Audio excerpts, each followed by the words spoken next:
Hey, this is Check, and this is Jeremy from the Boston Bros Show. This is our first episode, our first motherfucking quarantine episode, because we can't go to fuck outside. We can't do anything. We're pigeonholed in our cribs, and I mean, this podcast originally started off as the goal of it was to be a sports podcast. That's what it was. That was the overall first goal. But it's developed into something else. Since the sports world is shut down, it's given us the time to really. Except for ESPN the Ocho. Yeah, exactly. Where they're fucking playing spades tournaments, I think, right now on that motherfucker. They got them really playing 2K. Bro. Playing 2K. I'm not here to watch Cory Booker play a 2K tournament. I'm here to see Cory Booker blow the game-winning shot per usual. Cory Booker, the senator from New Jersey? No, but he's another one I don't rock with. He's another one I don't really rock with. I'm talking about what is Devin Booker? Devin Booker. It doesn't matter. Thing. Yeah. They're both Bookers. Yeah. It really doesn't even make a fucking difference at this point. You know what I mean? Like, we're going to get into that shit, but later. But the goal of this was to be a true, sports podcast.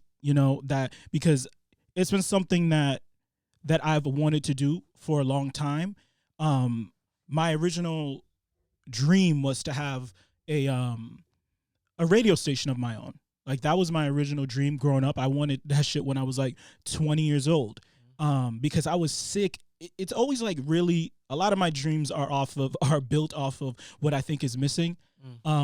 Like those things kind of become my dreams because I'm trying to like fix things. But growing up in Boston, it's like hearing that, our shitty fucking radio that we always had to listen to, whether it was Jammin' 94.5 or Hot 97, and we didn't even have Hot 97 for a while. Like we had our shit syndicated from New York, So like of the two main hip hop stations, like for black people and of our culture, we're fucking radio. One of them, half of this, so 50% was a New York representation. Yep. And then even when that got cut off, we got some like really corny ass hosts, and it was just something that I really was uncomfortable with. And I originally had the idea that, like, you know what, if I could do it, I'm going to create my own radio station. I'm going to create, so I can have my own morning shows. There's a ton of talented people I know that really love music and are really into music, and they can DJ. They can, there's a ton of things that we can do because we just weren't being fucking represented properly.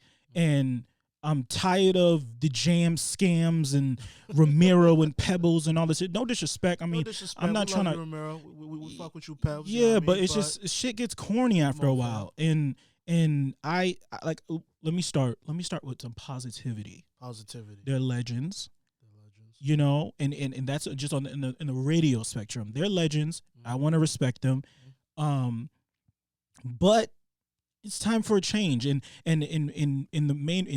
so like I said, it started off as a dream of having my own radio station, and realizing back then that wasn't really possible in the way that I hoped that it would be, because back then there was only like pirate radio or internet radio or some shit like that, or you can go ahead and buy a radio station, but that shit was mad money. And it was like, okay, I'm not gonna be able to do that.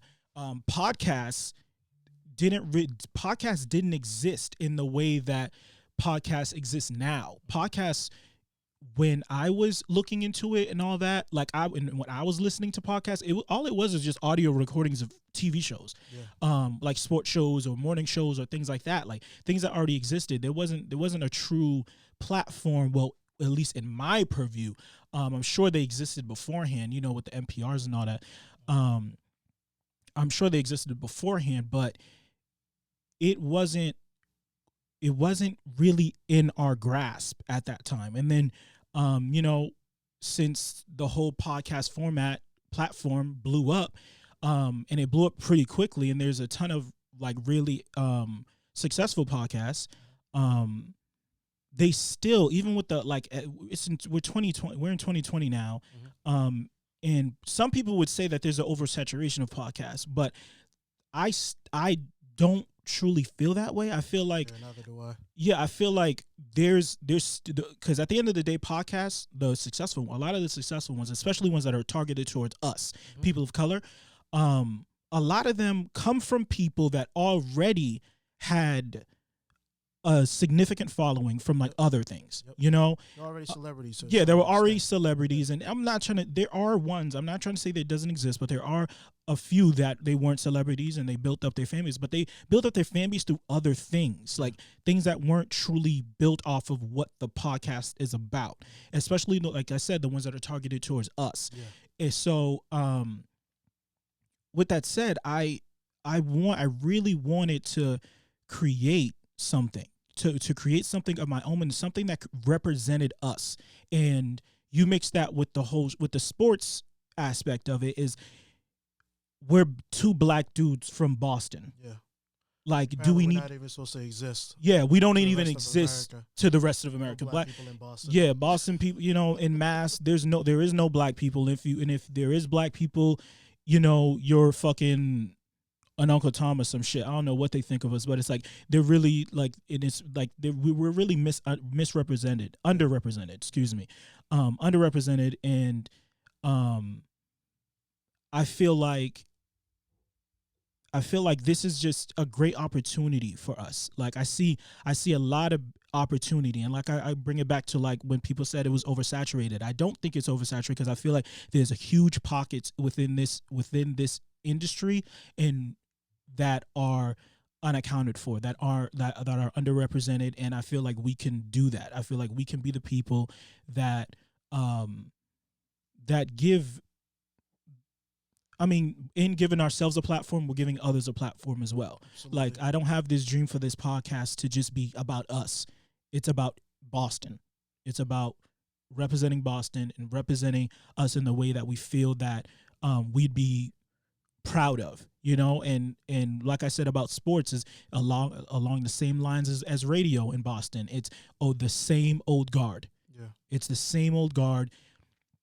I can run down the names of the people, whether it be, once again, I'm not gonna run down the name of the people. But if you're from Boston, they're not ready for that smoke yet.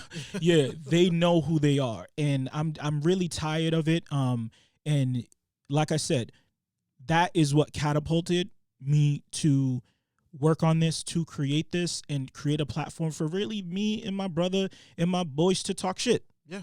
To talk our shit. Our shit. In a real way, in a real constructive, progressive way. That ain't the same bullshit you hear from every black dude that's running around that's just wants a platform so they can just shit on women or talk shit about sports or talk about rappers and shit like that.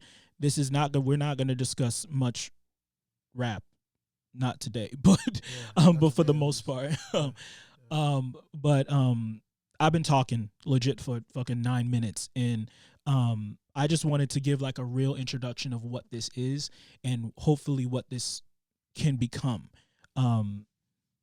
Is there anything you wanted to add, Jay, today? No, I'm just here to offer my generalized opinion on a number of different issues, a number of different topics that don't just affect, people who look like us, but people who live in our areas, people who have to go through the everyday struggle just like us.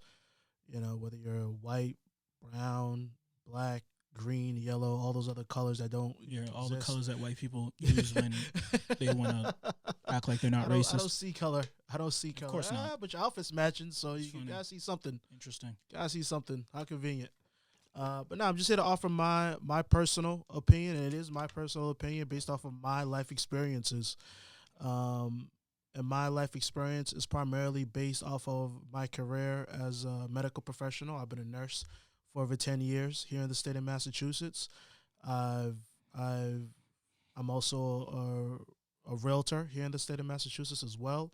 So I could offer my opinion with regards to the business world as well. But generally speaking, I really want to focus my opinion just more on culture, human culture, how we operate ourselves as human beings, how we treat each other, how we treat our environment, the perceived bad and good within all of that. And just to put my opinion forward, because I think everyone's opinion matters. and everyone should feel comfortable putting their opinion out there because we all will learn from it Yeah. one way or the other. Yeah. And when they say you complain about shit, they say when you complain about shit, do it your own, right? Do it on your own, Facts. right? Pull yourself up by your own bootstraps. So you know what I'm Get some saying? bootstraps. Exactly. And this Pull is yourself up. yeah, and this is me creating my own. Yep. Yep. This is it. This is it. So This is it. so with that said, let's get right to it. Word. Like we can't start off anything without talking about what the fuck is going on in the world right now. You know what I mean? Like this, whatever you want to, coronavirus shit, COVID-19, that Rona, you know what I mean? This quarantine shit, this, all of this shit it's a moment. Yeah. You know, like there's been few moments in our life, and I'm 30. And the moment in my this check being born, did I even say my name to kick this shit off? I'm not sure, but they know it now. Well, it's check. Yeah, there it is. Can't fucking read. No, no. It's check, and yeah. There's me being born. There's 9/11, which was on my birthday when I turned 12. And then there's this, you know, like, well, I would throw Trump being elected too, because I feel like that was a fucking moment in the negative direction. But no, this is a moment like that we are going to remember for the rest of our lives. This country's going to change. The world is going to change. Yeah, the world's definitely going to change after this, right. In every scenario, in every way, you know, and like, leading up to it, you know, it's like what it's taught us a lot about how everyone moves, you know. And like, you learn a lot about others, you learn a lot about yourself in this moment and how people cope even before it happened. You know what I mean? Like we talk about all the time, like leading up to it, you have the people that either were early adopters and were like, yo, this is serious, this is crazy. You have the people on the opposite end of the spectrum that didn't want to believe that it was anything other than the fact there was some type of conspiracy, either by the media just to scare everybody, and no one was gonna get sick, and no one was gonna get. Yeah, it's like it's an overblown thing, you know, and it's like, or you're the person in the middle, or that just try to ignore it, you know. But all of it really is just how people cope. Yeah. Right. Yeah. This whole situation right now is going to be a testament to watching different people's coping mechanisms and how they deal with situations in life. You know, you have literally some people walking around in the streets right now thinking this is the best thing ever. There's no problem going on. They're happy. And then you have people on the opposite spectrum. They're like, this is the worst thing ever. Like, how can you even smile at a time like this? How can you even eat at a time like this? You know, and then you have those that are in between just trying to balance out and weigh out both options. Yeah. You know, this could either be the best thing ever or the worst case or the worst thing ever. I'm not really sure. So I'm just going to go with the day-to-day flow of things. Yeah. You know, if today's a day for me to panic a little bit, then I'll panic a little bit. If today's a day for me to relax a little bit, I'll relax a little bit. And if today's a day for me to do whatever, then I'll do whatever. Yeah. You know, but ultimately, this is everything that's going on right now. It's a testament to different people and all the different coping mechanisms that we have. You know, and one opinion I want to offer to people when it comes to your coping mechanisms. You know, like when I first started in the medical field, I started off as a mental health counselor working in a psych hospital. And one of the things I would do as a counselor was I would run groups. I would do our group therapy sessions. And it wasn't so much a therapy session where we would get knee deep into people's issues and stuff like that. It was very surface level, you know, because I'm not a therapist. I'm not a psychologist or a psychotherapist or anything like that. I'm just a counselor. They give me a sheet of paper to read off of. You know, here's some of the coping skills we want you to focus on with the kids or with the adults today. You know, and explore some of those different coping mechanisms to see what they'll take home with them upon their discharge. You know, and one of the first things I learned was, okay, there are quote unquote good coping mechanisms, and there are bad coping mechanisms. Yeah. And the only difference is what makes a good coping mechanism versus a bad coping mechanism is the bad coping mechanism will essentially destroy your day to day life. You Mm-hmm. know, for example, like if you had a rough day at work, having a drink after work isn't a bad coping mechanism. What's a bad coping mechanism is if you drink yourself to sleep Yeah. and then you can't even wake up to go to work the next day. Yeah. That's what makes it bad. So as you can see there's a pretty thin line there. Because a lot of people, hey, even after a good day at work, they'll come home, they'll drink, they'll smoke, they'll do whatever they do, to get settled in, right? And the key part of that is just to not to allow it to go too far. So as that relates to what's going on today with everybody, you see a lot of people.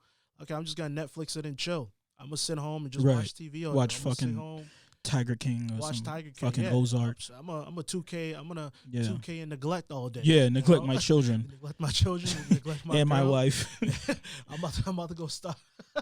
About to start a brand new 2K season and see how this goes. Yeah, exactly. And the key part of that is, again, is like, are you playing 2K to the point where you literally neglected your children? Yeah. Your children haven't eaten. Yeah. Girl doesn't feel loved or respected by you. That's when it becomes an issue. You know? So it's all about balancing it out. Yeah. Yeah, man. You got it's, people I say this all the time. Like people, they're not low, man. They're not low. They think that they do things and people don't notice. It's like there's a reason why you like when this shit popped off, you felt like you needed to be like, nah, this shit isn't real, or oh, it's a conspiracy, or blah blah blah, or you're someone that was like, oh, the world is gonna end. This is serious. This is how it's gonna happen. Blah blah blah blah. And it's like, it's. Even when you're trying to downplay things, people are listening. People are watching. They're watching how you react. And at the end of the day, it's not anything. It's all confirmation bias. It's you need it to not be serious. Mm-hmm.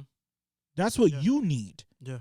In order for you to cope and in order for you to get through this. And that's fine. That's fine. But it's like when you start to try and convince other people that's when it gets dangerous, and that's when misinformation comes out. That's when people panic. That's how we run out of toilet paper. That's how we run out of water. That's how, that's how we run out of hydrochloroquine because we have a dumbass fucking president, because he needs it to not be something, because the implications to the obvious, I always wonder if he's a germaphobe. Shit. Trump. I always wonder if he was a germaphobe. Why you say that? No, just something about just observing him and just watching his personality and how he moves at time. Like I just wonder if, because I remember I was watching one interview with him last year. Mm-hmm. What was it last year? It was during his first year. It was at the ABC. He was being interviewed by like George Stephanopoulos or something. Mm-hmm. And then during one of their outtakes or whatever, someone in the room sneezed. Mm-hmm. And Trump like yelled at him, told him to basically get out of the Oval Office. I was like, that was very like, he didn't hit him with the hey, you okay, or with the God bless you type of stuff. He just like, hey, you, or maybe or maybe he's just a rich piece of shit and doesn't like people fucking sneezing around him. That's also a possibility. That's also a possibility. Absolutely. Like, yes. But yeah, like I said, like, there's people that need it to be that, and I just hope that those people, because this is even the people that are introverts, mm-hmm. they thought by day 5, day 6, day 7, you thought you were an introvert. Yeah. You thought that. It's a whole nother thing that when you decide you want to stay home versus you have to stay home. It's a whole nother ball game. You start looking at everything different. When you're an introvert, you're the person that when people invite out, you say, I'm good. Yeah. Or people stop inviting you because they know you'll always say no. Yeah. But now it's like you're home and people aren't even, now you're clocking. Have they even checked on me though? Yeah. Have they even, it's a completely different ball game. It's like, so it's like this whole scenario is like, it's like the Super Bowl for for the introverts, for the hypochondriacs, for the anarchists, for the like this is the type of shit they've been waiting for their whole lives. The conspiracy theorists, they've been waiting for this moment. And I really wonder how they're dealing with it now that it's here. Because some of those things I named are like true like medical conditions. I don't want to throw in hypochondriacs with conspiracy theorists. But I'm really interested in seeing like when we finally get out of this, because I do believe we will. Because if I didn't think we would, I wouldn't be here. That's for sure. I'd be in the fucking stocking up on fucking guns or some shit like that. You know what I mean? People running to the store getting two toilet paper and all this other shit. And I'm like, listen, if you got guns, you got it all. You got it all. You know what I mean? But like, I wouldn't be here. But so I do think we get out of this. But I just hope that people come out of this with a better understanding of what it's just like an Ozark. Spoiler, by the way. Not a spoiler of the end. But it's just like an Ozark when Marty got kidnapped and they thought they were going to kill him. And when he came out and what he said, I feared that moment my entire life. Yeah. And then when it happened, I didn't feel the way I thought I was going to feel. Yeah. This whole time, my whole life, I've been waiting for this. And that's what I think of, like, when I think of those people I just named. Like, how do you feel now that it's come? Just quick sidebar. Shout out to Ruth Langmore, my Yakubian queen. Yo, shout out to Ruth. Shout out to Ruth Young with the JT curls. Yeah. Shout out to Ruth for real, because she's been holding it down. Like, my girl asked me, like, when we first started the season, she's like, you trust Ruth though? I'm like, I trust Ruth with my life, and I don't even know her, and she's fictional. Yep. Know what I mean? No one has suffered more than Ruth in this show. Had to kill her uncles. Daddy died. She didn't even have to. She couldn't even blink. Cousin won't talk to her. Stood tall on it all. You know what I mean? And then now on top of that, spoiler, her man's gets, gets bodied. You know what I mean? And now he's fucking dust. But nevertheless, we digress.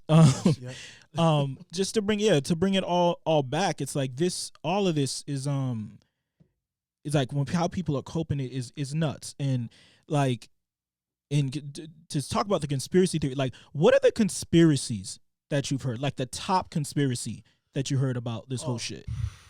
Well, the number one conspiracy I heard was, and by number one, like the first wild conspiracy I heard was, okay, coronavirus or COVID-19 is this is germ warfare. Word. Created of course. by the Chinese government. Of course. And the whole plan is to spread it all over the world, specifically America. And the goal is to and that's the part. Of course, the goal is always world domination. Yeah. World domination. Like they're fucking pinky in the brain over here. That's why, like, when it comes to conspiracy theories, the reason I always feel like I'm gonna throw the word ridiculous out there because I can't think of a better term at this point, in this moment, is that people overestimate how many people actually want to dominate the world. Yeah. And what world domination actually means to people who do want to dominate the world. Yeah. I'm a big believer, like, no, there's people out there who want to, quote unquote, dominate the world, but their world is different from our world. Yeah. Their world is, no, I just want to dominate this precinct and this country, in this state, in this city. That's the world to me. Yeah. Just the same way you got like Susie Homebaker, whose mission every year is to win that bake contest. Yeah. And run all these Stepford wives and shit. And run over all these Stepford wives. You got a dude in Beijing who's like, no, I just want to dominate these 7 or 8 blocks. I think there are very few people and very few organizations, if any, who truly want to dominate the world, as in like every state, every country, every county. Yeah, every corner. It's every corner of the world, as they say. I don't believe there are many human beings even like that. Mm-hmm. There are definitely groups and organizations that want to dominate a certain lane in the world. Like, hey, we want to dominate, and make the most popular products that everyone in the world uses. Yeah. So if you If you have a cell phone or a smartphone, we're the ones who make the most important chip, and that's going to be in every single phone and Yeah. every that type of domination. I don't believe in the idea that there are people or groups out there that want to dominate every aspect of every corner, because quite frankly, it's too much. Yeah. Who could even maintain? Yeah, and that all of type that of is thing? fantasy. It's all right? fantasy, You know, yeah, because it's yeah. like we only been doing this capitalism shit for a little bit, A little bit and that shit is little. crumbling. crumbling, You know, crumbling, man. like It's hard to there maintain. is hard to extremely maintain. hard to maintain, and it isn't until Silicon Valley got into it and shit like that we see like these multiple corporations buying. Of course, we know that monopolies existed before Absolutely. Silicon Valley, but dog, the billions that these dudes are worth, Mhm. like all the companies, and seeing them leapfrog all these other companies and absorb these companies as they happen, and we're still only talking about America. Yeah, yeah. Like There's literally more millionaires in China than there are in America.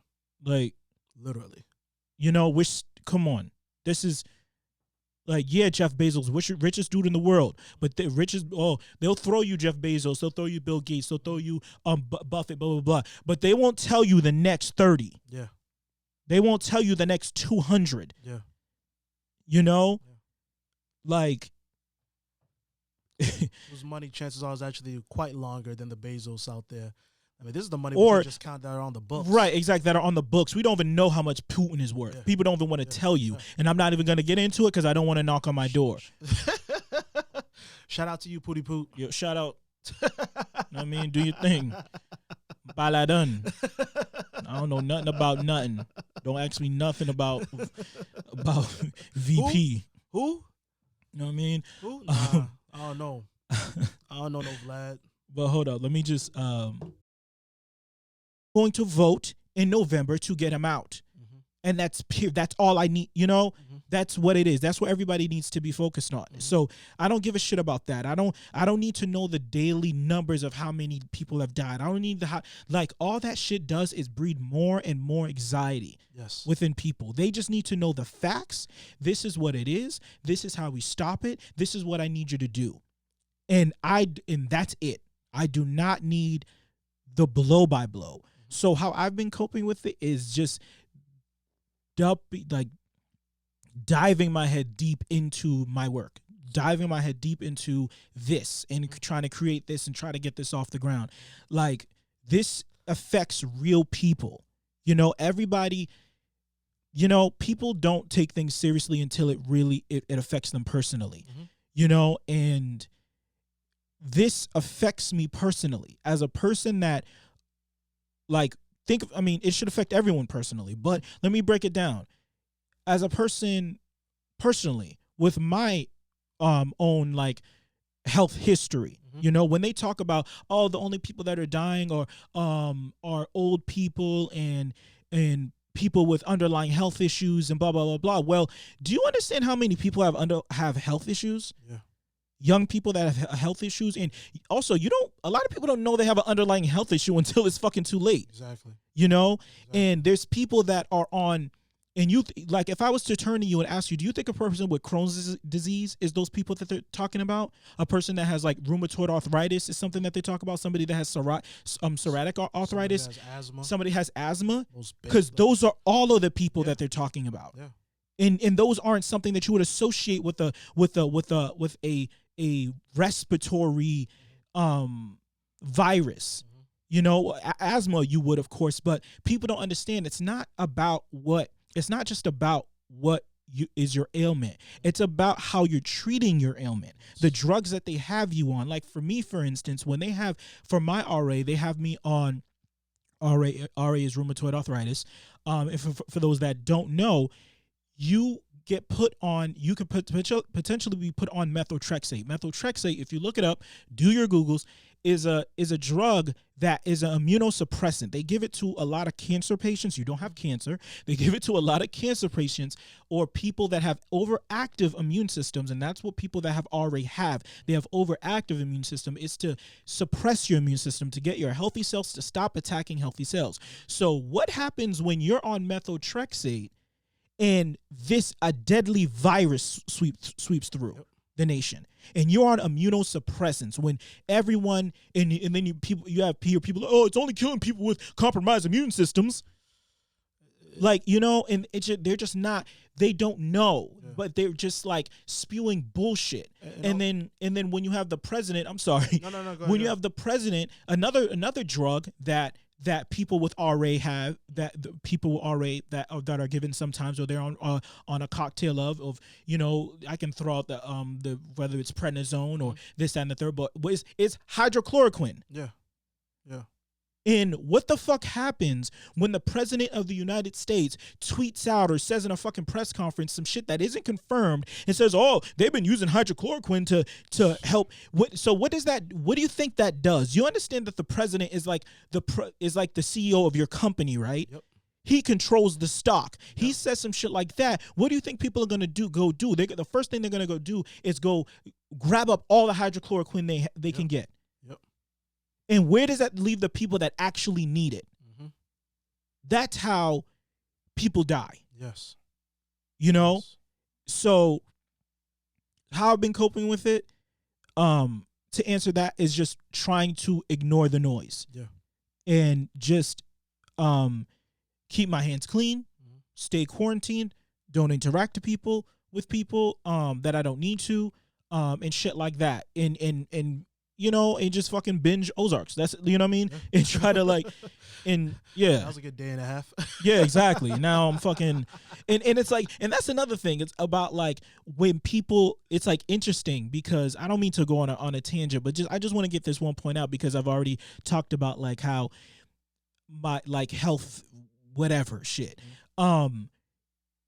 People learning that like people aren't prepared for this. People have been like, been worker bees for so long, and they all dreamed of having this moment where the world would stop, where they would be able to stop, you know, and they've dreamed of it, but it's like a dog chasing its tail. Yeah, it wouldn't know what to do with it if it even got it. Yeah, you know, and that's what a lot of people are in right now. They have a ton of time, of course, beyond all the other shit like losing their jobs, and and that's another, like, they have a ton of time and they don't know how to manage that time. They don't know how to deal with that. And as a person that's had to take time off from work and realize, and then when I go back to work and people say like, oh, was it great, blah, blah, blah. Like, number one, I took time off of work because of a health issue. But number two, that shit is fun for like 4 days. Yeah. By day 5, you are over that shit. Yep. It is over. Just like I was clamoring to go back to work. You know, because you don't plan, like, what have you planned? You plan for the weekend. You plan for 2 days to do something, blah, blah, blah. You don't plan for having a month off. Mm-hmm. That shit's trash. That's trash after a week. It really is. You know? It really is. And people are unfortunately learning that the hard way. And on top of that, I mean, it's just it's systemic, right? It's like we're in the hamster wheel.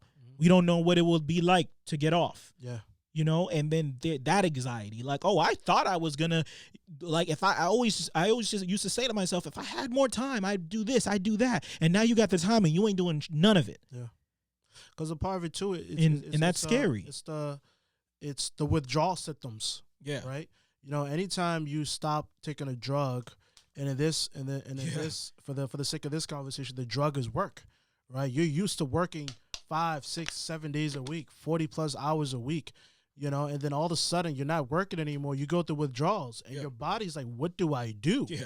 You know, there's only so much Netflix I can watch before that becomes boring. There's only so many people that I actually want to reach out to and touch base with to see how they're doing before I complete that task, you know, and there's actually only, even if there was something I was putting off for a while that I wanted to do, there's only so many hours that needs to be put into that for it to get done. You know, there's some projects that people really only needed 2 or 3 days off of work. Yeah, too, exactly. I just want to get my garden started. Yeah, I just wanted to fix the garage. I just want to fix the garage. I just want to organize. Like, one of the things I do, I organize all my client files. Right. You know, and that was legit a 4-hour thing. Yeah. You know, a 4-hour thing. And you better believe I stretched out that 4 hour task Yep. to like 8-12 hours. Yeah, exactly. You Have the know? office workers Exactly. be I'm working. an hour Don't doing act, this, 3 don't hours think doing that. don't think we don't know. Don't think we don't know. Y'all be stretching them fucking an hour's worth of work to 8 hours every day in them offices. We know. Y'all ain't low. We know. But and y'all doing that shit at home now too. Yeah. Same habits. Same old habits die hard, man. Yeah. So for me and how I'm coping with everything, you know, it really is one day at a time. You know, this is a lesson I learned back when I used to take my clients to their AA meetings. And AA isn't just for people who AA stands for Alcoholics Anonymous, by the way.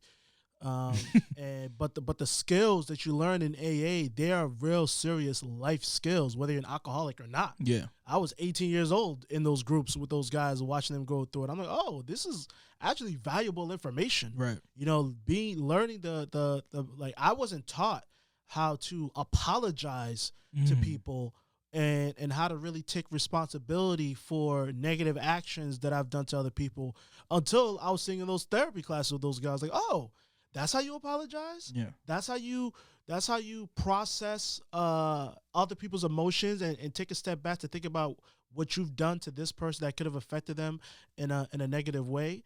But the biggest thing I took out of AA was one day at a time. Yeah. You know, when anytime you have a goal in mind, right? Okay, I have a goal to go to when I had my goal of going into nursing school and I got finally accepted into the program. There's one or two ways I could have looked at it. I could have looked at it as, okay, I'm going to be in this program for 12 months, you know, so 365 days. You know, I'm going to have to be dedicated to this. I'm gonna have to stay focused on it, right? I could look at that big number of 365, or I could look at that number of 1. Mm-hmm. Okay, I got to get up and go to class today. What type of jail ass mentality? You been to prison? Hey man, I've worked in prison. You know what I mean? Same rules apply. You only do 2 days. The day you go in, the day you go out. Baby. 2 days, baby. Tell you, but you can't tell me that isn't the right mindset to have. It is. Like you got to do everything one day at a time. I remember you told me anxiety is fear of the future or fear of the past. Mm-hmm. Yeah. You know what I mean? Yeah. Yeah, like anxiety. Is that like? Please correct me if I'm wrong. No, the two biggest mental health issues or mental health diagnoses that people have to deal with in the United States is anxiety and depression. Yeah, right. You know, and depression is essentially you focusing on a past that you cannot change, and anxiety is you being worried about a future that has yet to even happen. Right. You know, neither one of them actually even exist anymore. Yet here you are in a mental state, essentially not being able to maintain. Yeah. You know, so the way that feeds into the one day at a time and one step at a time is just that. You know, you take one step at a time, one day at a time. How can we think about all the plans we made in December of 2019 about how 2020 was going to be? And yet here we are. Yeah. How many? Like it's our nephew's birthday today, my nigga. Like, and he's quarantined in the crib doing class inside of his house. You know what I mean? Like that wasn't a part of the plan. No. You know, and that's why, like, when you're sitting here worried about the future, no one knows what the future holds. Yeah. No one knows. Yeah. They think they can anticipate, they can predict. You know, but no one knows. If they knew, it wouldn't be called a prediction. Yeah. It would be called knowing.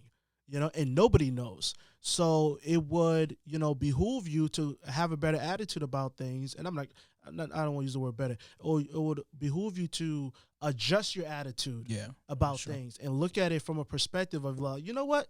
I really don't know. And anything else I'm thinking about the future, it's just me projecting and me making predictions. Mm-hmm. So let me take it as a prediction and act accordingly. The truth of the matter is I don't know. But I'm going to do my best to proceed in a way, hoping that it will turn out in my favor or turn out in the way that I want it to turn out.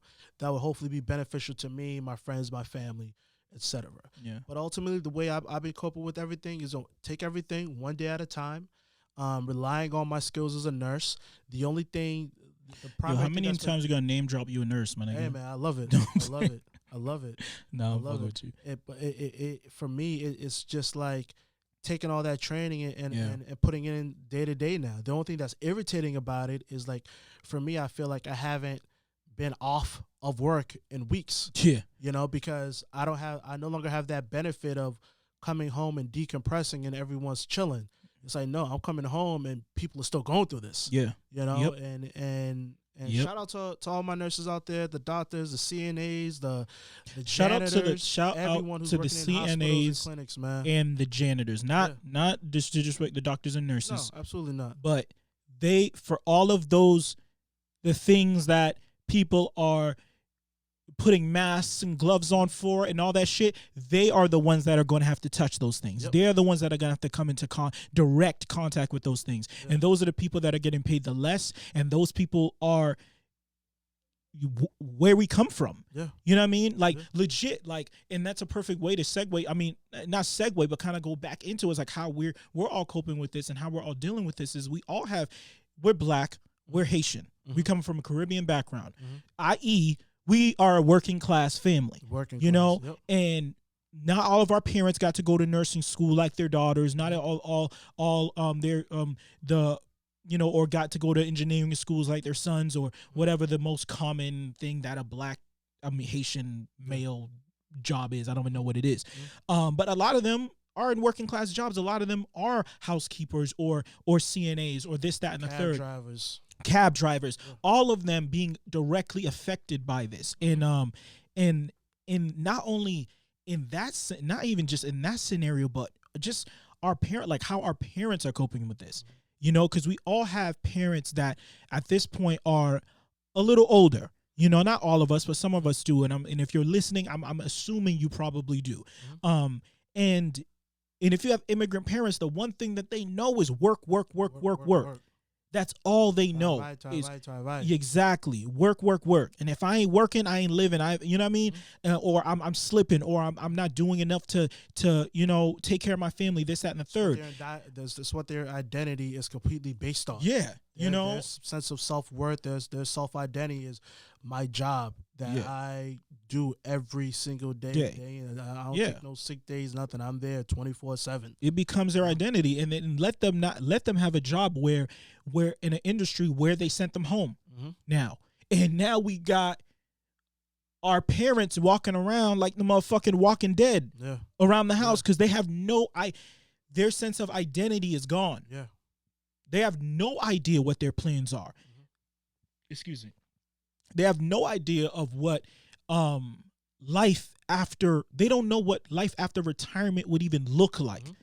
And now they're sitting there, and you can see it in their eyes that they're bored out of their fucking minds. They're bored out of their minds. It's like you have to go take your parents for a walk like a dog. Like, you know what I mean? And it's like in straight role reversal. It's like they're the kids now and you're the adult. Like, oh my, no, you can't go there. I'm not bringing you there. It's like your kid asks you to take them to the movies or some shit like that. Oh no, like, you need to go outside. You need to just get out the house. You know what I mean? Like how they used to do us when we caused them too much racket in the house. It's all flipped now. And it's really just a reminder. I hope that just people understand that. Like if you have that experience in your home, I hope that you notice that and realize that that's not who you want to be. You have to learn, you have to figure out who you are in this world and do whatever the fuck it is you want to do. Because at the end of the day, your kids are going to grow up and they're going to be gone. And that's how you ideally hope they are.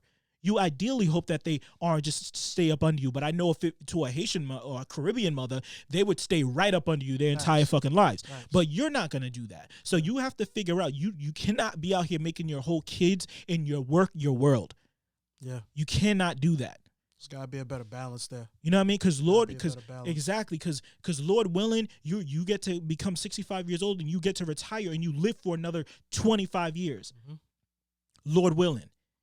What are you going to do for another 25 years? What is your plan? How do you want to live out that rest of your life?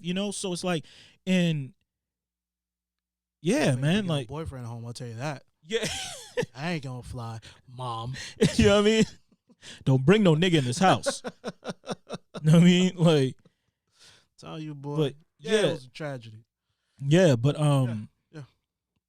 it's just it's an interesting thing, like how people are like how people are coping and the things that they're learning about themselves. Like everyone on every level Yeah. is learning things about themselves. That's actually one of the favorite questions I like to ask some of my friends who I've been checking in on. Is like, okay, what are the top 3 things that you recognize or notice about yourself doing this? Yeah. And what's so amazing is that, number one, how few of the people I know have ever had the opportunity and or time to just reflect, self-reflect. Right. You know, they're so busy reflecting on others and reflecting on on surface things, whereas now they would say, no, like, I'm actually have the time to actually just think about me, actually think about me. You know, not in a sense of like, okay, when I get home from work, before I eat dinner, I'll have a free hour, so I'll sit down and think about myself. You know, no, now right now we're in a time frame was like, no, you literally got all day now. You or at the very least, you've got those 8 hours that you would have been putting in at work to do this now. To sit down and write and to process and figure out, you know, who you are. And here's a quick secret, everybody. Know what the key is to figuring out who you are is? Recognize that you will never know who you are because you are constantly changing. Mm-hmm. Constantly evolving. changing. You are constantly evolving. That's who you are. So instead of coming in with this mindset of who am I, like you're walking around with the flagpole and you're gonna slam it into the ground once you find out who you are and find that location. Oh, here I am. Boom. No, once you put it down, guess what? That marker you put down is gonna end up moving because you already changed. Mm-hmm. You know, and that's just a little secret for y'all, but that's for a whole nother show. But speaking to my friends and getting them to be that level of introspection and talk to them about, you know, who they are, who they become, what and how they want to try to control the change in their lives to direct their lives into a certain way. Yeah. You know, and again, man, this is a difficult time for all of us if you want to look at it as a difficult time, but more than anything, it's definitely an opportunity. You know, Yeah, it's definitely an opportunity. It definitely is, and it's like I hope that after this is all like after the initial shock of it all, after because this is real shit. People have lost their jobs. You got people out here. People are scared. People have lost their jobs. People are scared for their parents. People are scared for their children. People are scared, you know, and you have people out here that have had to file for unemployment for the first time in their lives. They never thought they were going to have to do some shit like that, ever. Mm-hmm. That's a scary moment. That's not light. Yeah. That's a scary moment. Mm-hmm. You know, you've had managers of businesses trying to navigate this shit. This is unprecedented. There's no plan for this. Mm-hmm. You know? So it's like hopefully after the initial shock, after the initial, you know, pain that we go through, fear that we go through, that you can hopefully come down and hit that point where you can start healing. And when you start healing, then you could really start to look at yourself and really reflect, really try to focus in on what you can do with your time and this and that, because I get it. This is scary. This isn't new. I mean, this isn't like some regular shit, you know? And, yeah, like, man, this is scary shit, man. Not like it's necessary. You know, it's scary and it's necessary. Of course, the virus isn't necessary, but the private moments that you could possibly have with yourself and understanding yourself better, that's necessary. And I hope that, like, at the end of all of this, and I said this when it first started. I hope people are paying attention. Mm-hmm. I hope you're paying attention to how your company moves. Yes. Because every company that you work for, every company that everyone works for had to show their hand. Yep. Every single one of them had to show their hand. Mm-hmm. They had to show what kind of money they were worth, mm-hmm. how much they even give a shit about their employees, mm-hmm. how much that they had in plan for this, how they were going to treat their customers after this, mm-hmm. how they were going to, you know, and mainly I hope they understand that when you work for somebody, you are working on another person's dream. Facts. You will always be working on another person's dream. And when you are working on another person's dream, you will always be expendable. Mm-hmm. Always. Always. So I'm not saying this isn't like a call to arms, like everyone should quit their jobs and go No, out and absolutely work. not. No, because not Absolutely everybody not. wants to fucking be an entrepreneur. Nobody Yeah. wants, not everybody wants, some people just want to work there, have a job and get enough money so they can fucking do what they want with their lives. And that's fine. I hate all that fucking, oh, you know what I mean? Everybody needs to be grinding shit. Fucking like no team, no sleep. Yeah. Da da da da. Like everybody, if you did this, you'd be able to, you know, accrue this. Like, dog, not everybody wants to live that kind of life, man. Most people don't. Yeah, and to that point, it's like if your dream is to be a dental assistant working in a dentist office, that's fine as That's well. fine. But just make sure that's your actual dream. Yeah. That's your true or goal. yeah, know? or if it ain't, and this shit happens, you can't complain. Yeah. Because that is what it is. You are at the mercy of someone else. Yeah. Always. Yeah. You know? Whether you're a nurse, whether you're a stylist, whether you're a doctor, whether you're this, anyone could take your license away. People can do this. Or if you're a doctor, I'm going to start my own practice, blah, blah, blah. Like I said, I'm not trying to say people should do that because most people are not doctors and lawyers. But just understand that when you walk into your job, just understand who you are to them. Understand your value. And I just hope that you are paying attention through all this. Don't just go back into your job when this is over, when I hope that this is over and I hope it's over soon. Don't go back into it with the same mindset if you didn't have that mindset already. And that's my 2 cents, more like fucking 25 cents on the fucking topic. Any Nah, but I'm right there. I'm right there with you. I agree with that. Like people really gotta, when you're walking back into your jobs or your career paths or whatever, even if it's not a job, even if you are a business owner, you know, and this is your dream, and you have people under you helping you build out your dream, this is a great time for you to reevaluate. Is this the right path that I'm following? Am I doing things the right way? Do I even want to be doing this anymore? You know, like do I want to spend the next, I've been at this now for 5, 10, 15, 20 years. Am I prepared to dedicate the next 5, 10, 15, another 20 years to this craft? You know, is it all worth it? You know, and the key part of all that is that you get to decide whether or not it's worth it. You know, you're the architect of this. You're the designer of your own dream. You're the ones who you put the value on all this. You know, and if it's time for you to reevaluate your valuation of what you're doing, do it. This is the time. It's the time to do it, man. No better time. No better time to do it. No better time to do it.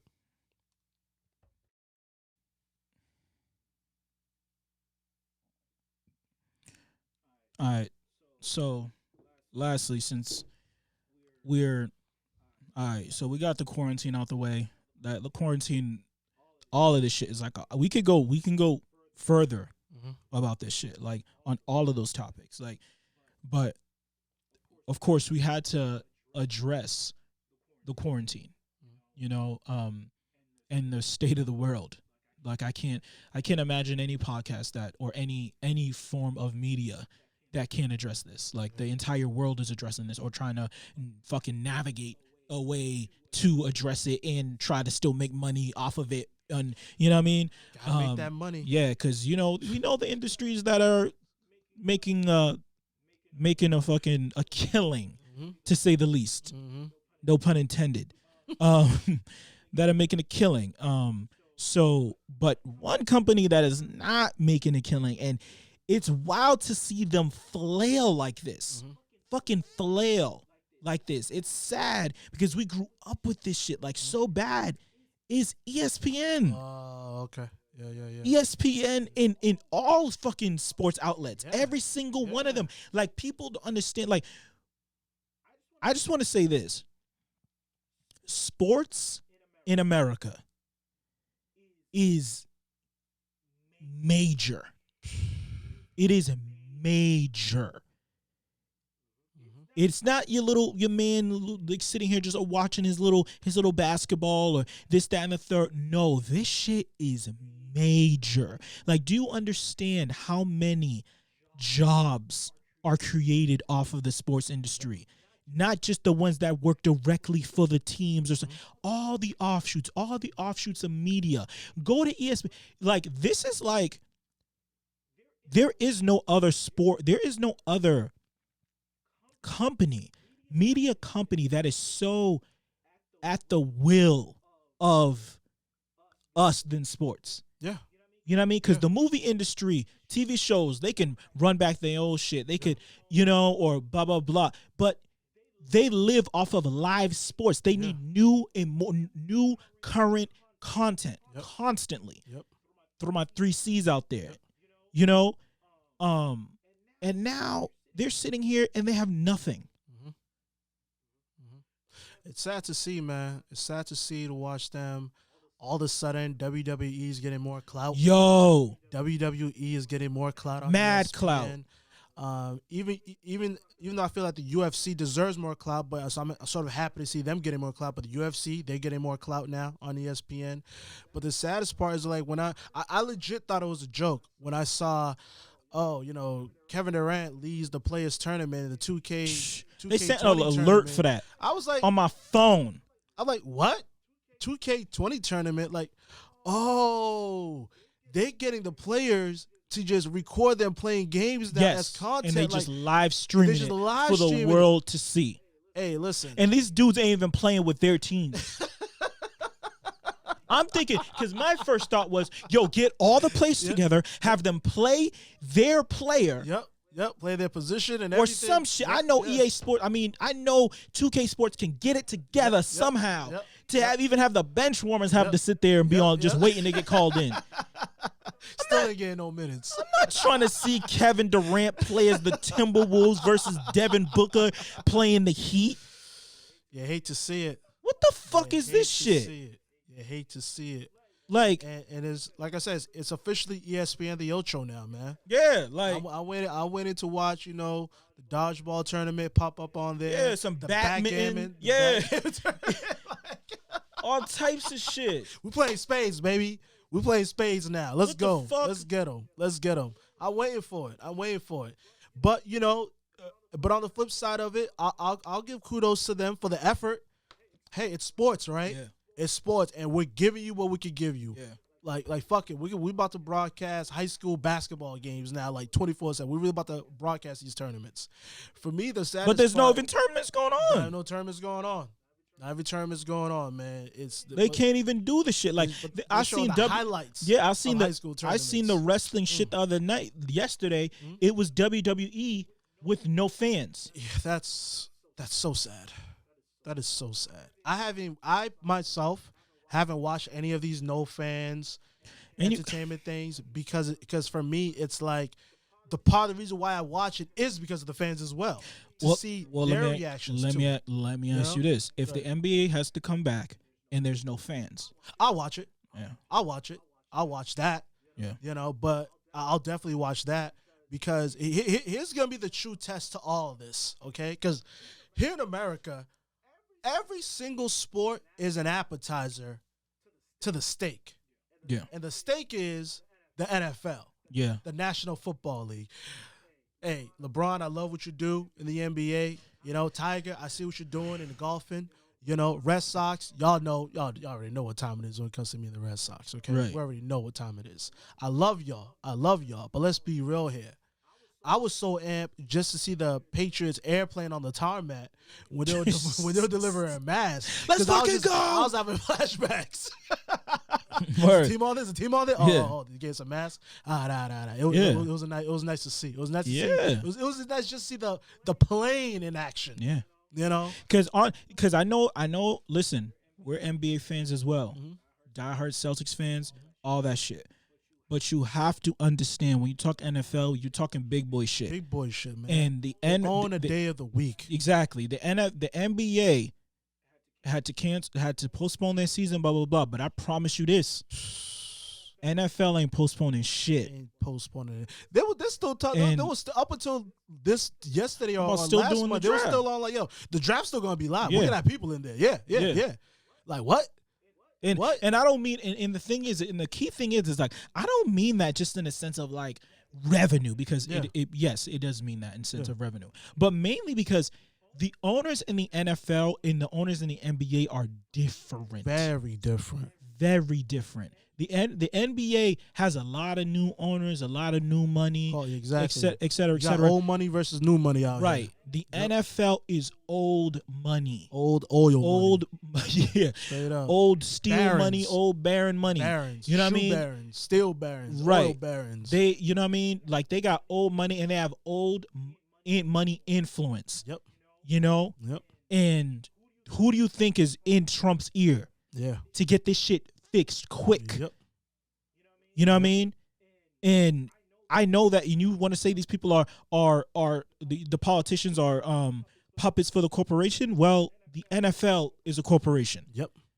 And not only that, they are a media built. They're a corporation built to fuck some shit up. Yep.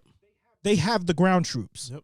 They got the media arms. Exactly. They have the media arms. They have the public opinion arms. They have all of that shit. They can flip a narrative. Easy. And they've tried to do that shit for a long time. Easy. With, you know what I mean, with some obvious shit. Yeah. Shout out to Colin. Yep. You know what I mean? Mhm. But yeah, they got all that shit wrapped up. So it's like when people say pushing this time to that, pushing is like, honestly, in my real true heart of hearts, I'm like, this shit will be by August. Yeah. Because the NFL ain't gonna AKA push Leo season. the NFL ain't gonna, like, I'm not trying to say that the coronavirus is gonna end because the NFL season's coming up. No. What I'm saying is, like, we're gonna see live sports Yeah. by the time the NFL Yep. season starts. Yep. Whether it be fanless or whatever, but the NFL, they are going to conduct business. Yep. And that's just my opinion. And No, I agree with that 100%. I mean, we're talking about, like, we're seeing, if you want to see, you know, nature versus man, you're about to see it. yeah, if we're You're gonna about to die, see it's gonna be because of this. Yeah, you're about to see it. The NFL And will be the end of NFL is this. the embodiment of man, and nature is currently being embodied, you know, through COVID-19, Mhm. you know, and we're about to see the ultimate head-to-head matchup. Yeah, We're about to see the ultimate Yeah. head-to-head matchup. because it's You know? it's corporations versus people, Yeah, and yeah. and people need their money, people Yep. need to live, and People people need to be entertained. people want to be entertained. Yeah. And Yeah. it's Mm. fucked up, but that's the truth of the country that we live in. And it's not just the NFL. It's not just the NFL that are beckoning for people to get back to fucking work. Yeah. There's a bunch of corporations that want this shit over. And it's a company that you work for. Mhm. All of us work for. Mhm. You know, they need to get back to business. You think how long you think Amazon is going to be cool with only shipping out essentials? How long you think these retail companies are going to be able to survive? These food, the food companies, they making money. Yeah, but but- they're making money, but they're making short money now. You know, because like you think about if you own a restaurant, okay. You're I allowed to meant like grocery stores. grocery. Oh, Yeah. Yeah, their money. You make money Yeah, regardless. their sales are up. Up. Liquor stores Up. up 50%.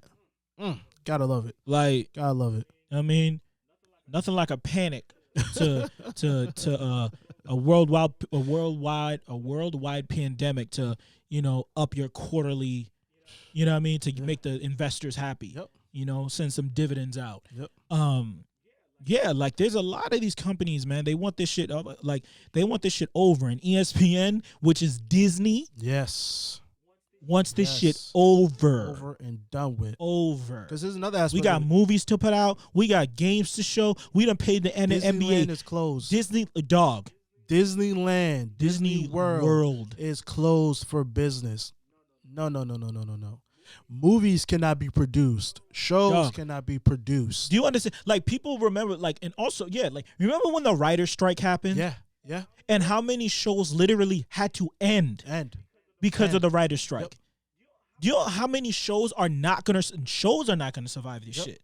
Yep. Like, this actor signed to do this show during this time of the year, but then when this shit ends, he's scheduled to be filming another show. Yep.